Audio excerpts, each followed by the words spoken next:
Hi campers, Mr. L here. One of the highlights of any camping experience has got to be the campfire. It's great for cooking or singing around, but after the food has been eaten and all the songs have been sung, there's still one more campfire tradition, the stories. I have two tales I'd like to share with you, so sit back, relax, watch the fire, and enjoy. The Ghost of the Bloody Finger. In a small town not far from here, there was an old abandoned house. No one ever went near it because everyone said that it was haunted. One day, a bunch of local people were sitting in a coffee shop chatting about bravery. One man in particular was bragging loudly. "I'm not afraid of anything," he boasted. "Oh yeah?" asked his buddy. "I'll bet that you aren't brave enough to spend a night alone in that old abandoned house."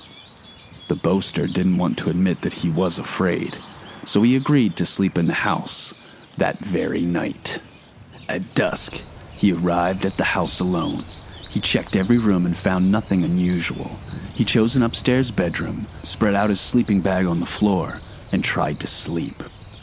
He had just dozed off when he heard a faint noise from downstairs. He strained to hear what it was.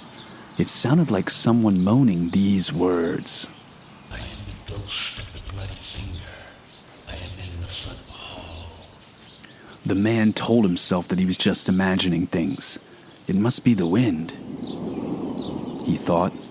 But then he heard, a bit louder, "I am the ghost of the bloody finger. I am at the bottom of the stairs." "My imagination is running wild," thought the man. "I'm just going to go to sleep, and soon it will be morning." But then he heard even louder. "I am the ghost of the bloody finger. I am at the top of the stairs." The man dove inside his sleeping bag, but he could still hear the ghost coming closer. "I am the ghost of the bloody finger. I am in the upstairs hall." The man hid his head under his pillow, but he could hear the ghost coming even closer. "I am the ghost of the bloody finger. I am at the bedroom door." The man was shaking with terror. The door creaked open. "I am the ghost of the bloody finger. I am in the bedroom." The ghost paused in the doorway. "I am the ghost of the bloody finger." Do you have a Band-Aid?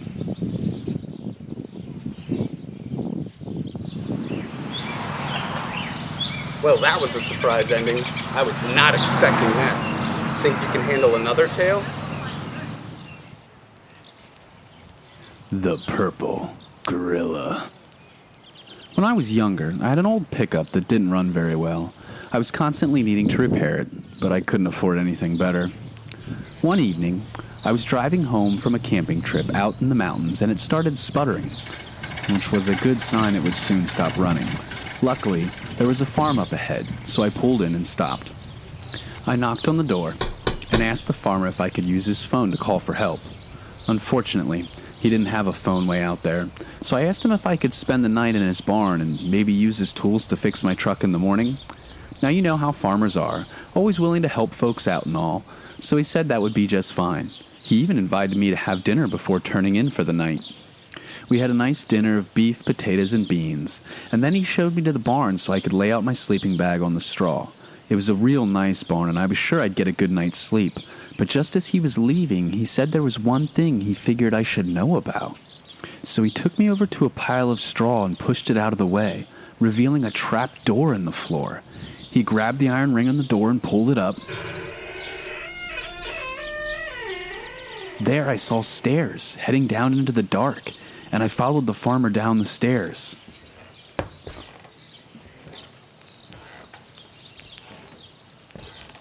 At the bottom of the stairs, there was a large oak door with an iron bolt. The farmer pushed the bolt across and pulled the door open and walked through. Down a narrow, dark tunnel we encountered a steel door with a solid crossbar holding it closed. The farmer lifted the crossbar and struggled to pull the door open, and we walked on. A few yards further on was a clear door made of bulletproof glass, 12 inches thick. It had a combination lock, and I watched as the farmer opened it. 12, 23, 7. And then swung the door open. Past this door was a huge cage made of 3-inch round titanium bars, but that wasn't what caught my eye. What I saw was the huge monster inside the cage. It was gigantic. It was covered with purple fur, and it was asleep. The farmer said, This is what I needed to show you. This is my purple gorilla, and you've got to promise me, I mean really promise me that you will not touch him. Well, I thought that was about the most ridiculous thing I'd ever heard. Of course I'm not going to touch a gigantic purple gorilla. And so I promised him, and I thanked him for showing me his secret. Then we made our way back to the surface. He closed the glass door and spun the lock. He closed the steel door and lowered the crossbar. He closed the oak door and slid the bolt in place. We climbed the stairs and then dropped the trapdoor closed. Then he spread straw back over the trapdoor to hide it. Well, I was tired, so I laid out my sleeping bag and I hit the hay. And the farmer went back to his house. But I just couldn't stop thinking about that purple gorilla. What a magnificent creature. I wonder why the farmer didn't want me to touch it. It was asleep. So what harm would there be? Finally, my curiosity got the best of me and I couldn't fight it any longer. I jumped up and went over and brushed the straw from the trapdoor. I grabbed the iron ring on the door and pulled it up. I went down the stairs. I pushed the bolt on the oak door open and pulled the door open and walked through. I raised the crossbar on the steel door and struggled to pull the door open and walked on. I came to the 12-inch thick bulletproof glass door and opened the combination lock, 12, 23, 7, and then swung the door open. I walked up to the cage made of 3-inch round titanium bars and gazed at the purple gorilla that was still fast asleep. I reached out my hand. I softly touched his fur, and he immediately jumped up and let out a blood-curdling, turning and staring at me with huge blood-red eyes. Needless to say, I tore out of there as fast as I could. When I got to the glass door, I could hear the gorilla tearing at the bars of the cage. I turned around in time to see him ripping and bending the bars and forcing his way through. I closed the glass door and spun the lock and ran on. Just as I was closing the steel door, I heard the gorilla hit the glass door and it shattered into a million shards of glass. I lowered the crossbar and ran on. I slammed the oak door closed. Just as the steel door exploded off its hinges, I slid the bolt in place and scurried up the stairs. Just as I was dropping the trap door, the oak door disintegrated into slivers no bigger than a toothpick. I didn't bother spreading straw over the trap door. Instead, I ran to my truck, hoping to escape. As I opened my truck's door, straw and wood flew out of the door of the barn as the trap door was thrown from its hinges and the gorilla leapt out into the barnyard. He saw me as I jumped into my truck and tried to get it started.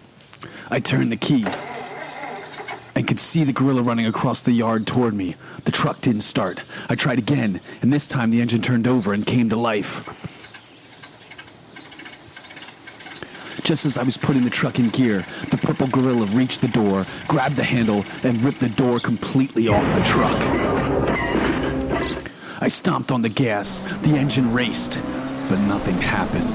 The gorilla had lifted the truck off the ground and I was helpless. As I sat there helplessly, that enormous purple gorilla reached in the cab, stretched out his giant hairy hand towards me, grabbed my arm and said, Tag, you're it.